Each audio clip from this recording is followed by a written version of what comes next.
Greetings, the internet. This is Dee Dee Jackson. I was asked kindly by Gail Boyd to give you a little mini talk here and recount some of my experiences and my backgrounds, and hopefully maybe find something in what I've done that could hopefully be a source of encouragement or inspiration for people out there who may be coming along themselves as musicians. And she gave me a series of questions that I have conveniently located over here to my left that I'll occasionally peek at and answer. But just to start with, for those of you who don't know me, I am by trade, I guess you could say I'm a person of many hats these days. I'm sure Gail Boyd especially knows me historically, I guess you could say, as a jazz pianist and a composer. Somebody, as some of you may also know, who has done a number of CDs featuring mostly original compositions, as mostly leader, but also a lot of stuff aside then with people like David Murray and James Carter, Billy Bang historically, and many other people. But as a leader, I was on a major label for a couple of albums. I did a number of independent albums as well. So I'll try to kind of trace the history of that a little bit. But then some others of you might know me also as more lately as, I guess, a composer for media and somebody delving more into the worlds of music technology. I have actually 2 Emmy Awards now as a composer and as a songwriter. I pivoted in my career to writing music for children's shows. So I'll be talking maybe a little bit about that momentarily as well. And perhaps others of you might have seen some of my collaborations with The Roots, the Tonight Show band. I've done a lot of stuff with them over the years as well, which I can certainly talk about. And then I guess my biggest hat of late is also as educator. So I will perhaps talk about that as well. But let me go through the chronology, and then again, hopefully in what I talk about, there might be something in there that could be of value for you. And I say hi. I see some of you saying hi now. I say hi to you in the chat. If anybody has any questions, I'll try to remember to look down and try to answer them either as I go, if it's relevant to what I'm talking about, or even at the very end or something. So feel free to ask away. Again, great to see everybody here. Okay, I'm going to pivot to the questions that Gail has asked me as a jumping off point. And then if I run out of questions, I'm sure, find a way to continue to blab on beyond that. So the first question she asked me was how I got into jazz. And, first of all, I should mention that I am originally from Ottawa, Canada. So I live in the New York City area outside in the so-called pseudo-suburb area, the Brooklyn with a backyard area of Maplewood, New Jersey now. I'm very happily here with my wife and my 2 kids. But originally I grew up in Canada, in Ottawa, and my father was from Tennessee, actually. He's African-American, also still lives in Canada now. My mother, for those of you wondering where my name Dee Dee comes from, was Chinese originally. And there's a whole story there. She came over, she was an ambassador's daughter, originally came to New York City over on a boat when she was like 13 to rejoin her family after being given away to her aunt as a child initially, and then being rejoined with her family later. It was a very kind of epic tale. I used to say jokingly, it was sort of like all of the Joy Luck Club stories all rolled into one. Eventually, her father at one point was the ambassador to Mexico, and so she moved to Mexico and learned fluent Spanish as well as, of course, English when she first got to New York City at age 13, and later she studied French. And so she met my father actually in a language class at Ohio State University in Columbus, Ohio, where I went on later to have many musical connections as well, and where my older brother Chris also ended up going to Ohio State University. They got married. My mother was promptly disowned by her family, I hate to say, because of my father being African-American, and they were very opposed to that, and it caused tremendous drama. And she was told to give up her Chinese friends if she were to marry my father, and she defiantly did so anyway. They got married, they moved to Canada, and this is where I grew up. And so I guess you could say myself, as well as my siblings, my younger, surviving brothers, my older brother Chris unfortunately died when I was about age 21, but my younger surviving siblings, Shaw and Charlotte, they still live not only in the Ottawa area, but basically within miles of where I grew up. And my brother Shaw even teaches at the school that I first discovered the piano and so on. So they're still up in Ottawa, but I eventually found my way to New York. So when I grew up, I was actually being groomed to be really a classical pianist. I was given, or rather my kindergarten teacher had an upright piano, and I used to come home and beg my parents to get me a piano as well, and they shortly obliged. And I would bang away on it for hours on end, which was probably unusual if you're 6 years old. It was like 3 hours a day. Um, and started to improvise a little bit back then, but really when you demonstrated a talent on an instrument, the presumption was that you would go into classical piano. And so they promptly tried to find a classical teacher for me, and they thankfully eventually found this teacher named Dina Namer, who is still teaching there to this day and has a number of students, and is a wonderful performer and family friend now, and whom I've known for obviously since age 6, my entire life. And I just went up through the ranks. I started winning competitions, at an early age, first locally, and then we moved to Tennessee for a year, and I won this national competition when I was 12. I was playing with orchestras, at age 12 and age 13 and all of this, and just basically being groomed to be a classical pianist. But at the same time, I was early on introduced to a number of albums, some of which were definitely jazz oriented. I remember hearing the early Chick Corea and Herbie Hancock duo album when I was very young. Many of these introduced to me by my brother Chris. Oscar Peterson is, as some people aren't aware, a not African-American, but African-Canadian. And so he was really the first person that I somewhat idolized, I guess you could say, and the first person who was a tremendous influence on me as a jazz piano player. So all of this, getting back to this question of how I kind of got into jazz, it was really starting to listen to Oscar Peterson, even this Jacques Lussier trio. If anybody remembers this guy, he did this whole album of play Bach jazz. And so when I was young, I would learn a lot of stuff, whether it was classical music or trying to write original compositions or trying to sort of improvise. I would do it mostly by ear. Dina Namer would actually humor me in that respect, and so I would listen to these different influences, and it would have an effect on me. What ultimately happened, to make a long story short, too late, but to make a long story short, is I was being very groomed to be a concert piano player. And in fact, my own teacher, Dina, had studied with this very famous person, Menachem Pressler of the Beaux-Arts Trio, who I believe may still be at Indiana University, Bloomington. And so I was sort of automatically accepted into his studio and proceeded to go there and study classical piano. And it was around this time, actually, that I started having quite the miserable time, because I really realized then that it really wasn't a good fit, and that I'd been sort of doing what my family wanted me to do the whole time, and hadn't really had the nerve to, do the things that I really wanted to do myself. I think I was just trying to please my parents most of the time at that point. And in a way, tragically, well, definitely tragically, my brother Chris, he passed away from this very rare disease when I was 21 years old, and it was very tragic for the entire family. And what it did, other than being utterly devastating, of course, for all of us, was it made me just realize, why am I wasting my life, basically? Why am I doing things that other people want me to do? Why am I trying to please people? And that, life is short. So it's almost a cliche to say that that was the conclusion I reached from such a horrible, tragic incident, but it really was. And I subsequently left my teacher's studio, which was something that hadn't really been done that much, it seemed, at the time.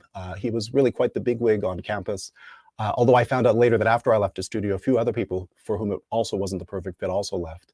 And, I finished my classical degree, but I found myself, because I was more true to myself at that point, embracing this interest that I had had in improvising more and more. I remember attending this music camp in Magog, Quebec, this Orford music camp that was supposed to be classically oriented. And they would have these cabins out in the middle of the woods where you would just practice and play and make music. And it was just such an inspiring situation. And I would sit down and I would just do these free improvisations, really. Mostly at the time informed by my background, which was much more heavily influenced by classical music and maybe contemporary classical music than any sort of specific jazz style at that point. But afterwards, somebody pointed out the existence of Keith Jarrett to me, and the fact that he had been doing these solo concerts. And this was while I was still in college, while I had already pivoted to being more interested in jazz, but was finishing my classical degree. I basically started to just go on this slightly delayed journey and embrace all of these different people who went on to become deeply influential to me. So I have a lot of fond memories where I was really becoming self-actualized and really doing the stuff that I really wanted to do for the first time in my life, really, completely, I would say, at least. And I remember, going to the music library and sneakily like recording some of the albums that I couldn't afford to buy and bringing them back home, buying whatever I could buy, like cassettes, and spending just nights, trying to dive into every aspect of various performers that I hadn't heard before. So I remember studying intensely people like Keith Jarrett and Chick Corea, Herbie Hancock, certainly Thelonious Monk, McCoy Tyner, all these guys, and really just and then of course non-piano players as well, and really just diving in and trying to get tremendously caught up. And to make a long story short, I got my degree in classical piano, and because I didn't have any real jazz training at that time, I auditioned as a classical pianist for the Manhattan School of Music in New York City, of course. And but also just on a whim, I auditioned as a jazz musician as well, and I got accepted into both. And I had to make a decision about what I really wanted to pursue in terms of not having the background of jazz, but kind of realizing I was more attuned towards that. So I re-auditioned for the scholarship money I had received. I got it for jazz, and that got me to New York City. So that got me off on a whole nother path of exploration. I studied with Jackie Bayard, who was this, of course, wonderful walking history of jazz piano, as a lot of people said about him, who himself was one of Charles Mingus's pianists, and who had been mentored by people like Earl Hines, and was a contemporary of people like Sun Ra, and many other people. Cecil Taylor as well, and so had tremendous wide variety of influences in his playing. So that already would have been enough. But then the summer after my first year for my master's degree at Manhattan School of Music, I happened to be visiting somebody on the West Coast, and I started to kind of slowly discover these albums of this guy named Don Pullen, because people had said, "Oh, you sort of sound like him. You should check him out." And I would go to the Lincoln Center Library at the time, back when they had albums, and his albums would still be on the shelf because people would generally just steal all of the very well-known artists' albums. And his stuff, he was a little more obscure, arguably, and actually remained more obscure than he really should have historically, because he's really one of the great composers and jazz pianists historically, as far as I'm concerned. But it allowed me the opportunity to grab his albums, check them out. And what I found in his playing was this connection with this sort of more avant-garde contemporary classical thing that I was coming from, as far as a free jazz improviser. He had that in his playing by way of Cecil Taylor. But then there was this also incredible lyrical, soulful side to his playing, which I could also very much relate to. And so I just felt such a synergy with his playing, and had this incredible, it feels almost like a chance meeting. So it's one of these lucky things where he was doing a master class out at Yoshi's in Oakland when I was over there. I was in the front row.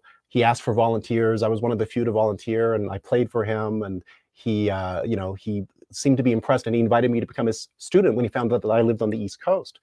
So that started a whole other path for me, diving in not only to the last year of my master's degree with Jackie Bayard, but now with Don Pullen as well. Don Pullen introduced me to basically everybody that I ended up playing with as a jazz musician, and led to many other associations over the years, from certainly David Murray being one of the biggest connections that I made through Don Pullen's introduction, subbing for John Hicks, also with David Murray at the Montreal Jazz Festival, which led to Just in Time Records discovering me, and which led to them signing me, and on and on. So that's sort of what happened as far as the jazz leg of my journey. I got signed to Just in Time Records, did a number of CDs, eventually got signed to a major label, had a whole experience there, some of which was deeply frustrating, a whole other story. I even wrote an article in Downbeat magazine called My Major Label Journey that you can find on my website under my writings section. And it talked about the ups and downs of the major label experience. Went back to Just in Time, did a number of other CDs, and so on. But I would say that the thread perhaps that has unified me in terms of my approach to my career and in terms of my approach to my work hasn't been actually specific to jazz. It's been actually more about trying to be as open-minded, I guess you would say, as I possibly could be, as conceptually open-minded when it came to music and style and different things that one could explore. So, I settled down, eventually, got married and had a family and so on. And there was a certain point where I wanted to kind of pivot. I was getting sort of tired of the rat race of being on the road, because by then I toured around the world many times with different groups and as a leader, and done about, like 13 albums or so as a leader or co-leader. And, it was also a time where technology was getting to the point where you could have a whole orchestra in a box, right? You could just have a whole ability to sit down in front of a computer and write, symphonies and music for film and other things like that. And I'd always been a bit of a computer geek as well, and technology geek. And so I decided to dive into the world of writing music for media. So this started me off on a whole other career path. Again, having sort of an open-mindedness about where things went and trying to, on a certain level, kind of be open and go with the flow when opportunities arose that kind of appealed to me. And sort of that's how I fell into writing for media, and even writing music for children's music of all sorts. So, there was this point in my career where those who knew me as this avant-garde jazz pianist were like, what are you doing now? Why are you writing for children's shows? And but it was this whole other career. There was a tremendous sort of technical challenge to write music on the computer in a variety of styles, notate it, perform it, even sing it at times as a demo for the vocal talent, and doing anything from full orchestral music for the Wonder Pets, Nuari folk music, for example, would be one example of an episode for them that I did, to various hip hop styles, to pop songs, so basically every possible style, and having a few days, like a deadline of a few days to try to get it done. So it was a very exciting kind of challenge, really, musically for me. And it actually led to those Emmy Awards I mentioned. I started writing for a show called Pig Plus Cat, which some of you who may have kids may be familiar with. It's a wonderful show that is still running on PBS Kids, and where we did a variety of different styles, and for which I won an Emmy as a songwriter and another as a composer, and was nominated for 3 other Emmys and so on. I've also written for Clifford, the Big Red Dog, most recently. I've written for Sesame Street, for, I don't know, Esme and Roy as a show on HBO right now, and another show for Nickelodeon that I can't announce yet, that I'm going to be writing for shortly, by one of the storyboard artists for SpongeBob SquarePants. So again, a whole nother sideline that came from being very open-minded, and arguably also being kind of conceptually diverse in my approach, not only as a jazz musician, but just generally to what came my way.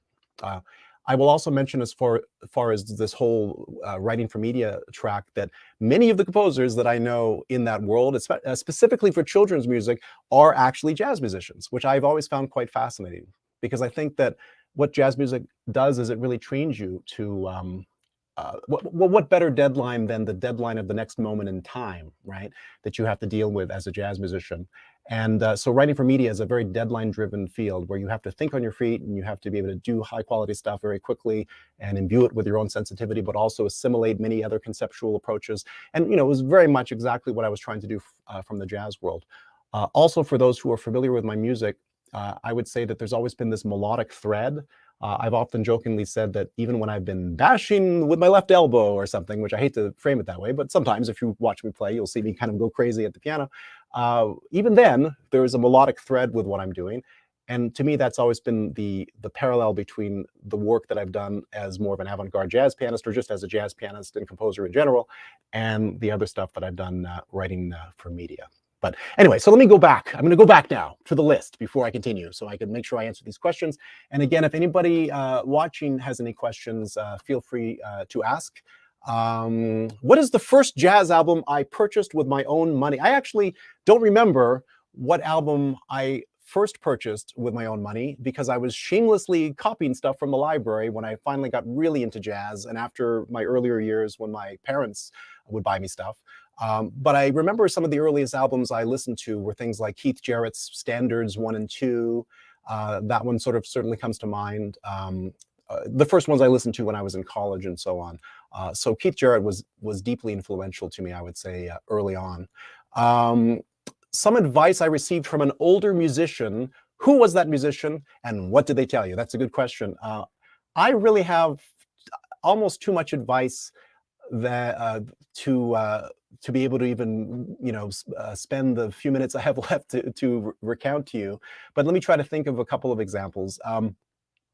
Well, actually, one of the earliest examples was when I was starting those lessons with Don Pullen, as I mentioned a moment ago. I would go out to his house at the time in Passaic, New Jersey. I would take like 3 buses and a train or something to get there from where I was living at the time, in the Manhattan area. And often we would just sit down, and it wouldn't even be about playing music. It would just be talking about the psychology somehow of living the life of a jazz musician, um, you know, preparing for gigs, making connections with people. Um, but there was one conversation I really remember in particular about composition.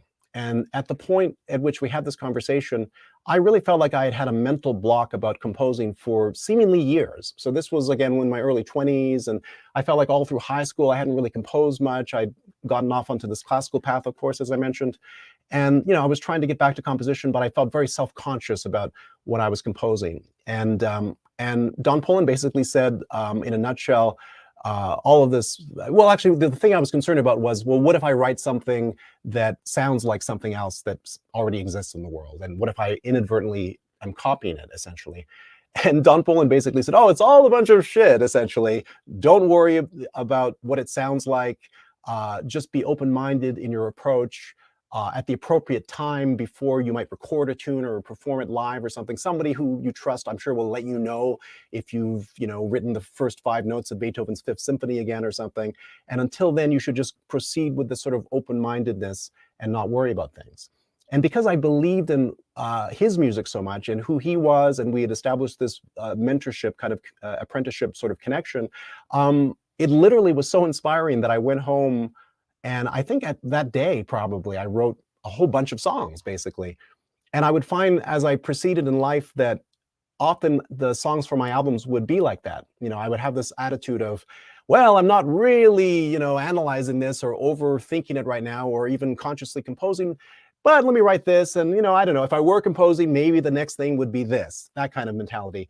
And I could somehow maintain that way of thinking, of being at the moment, being open, not being self-judging as I went along with the compositional process that I didn't even realize was occurring sometimes, that I could just knock off a lot of different compositions and just be very open and loose about it. So, that's really a lesson that I got from Don. Now, it isn't to say that there wasn't a craft involved as well, or for that matter, a further process of refinement. And I think a lot of people, whom I've since gone on to teach, when I talk about this, sometimes they feel like, well, that's enough. Just get it out. It sounds good. I just came up with it. It's great.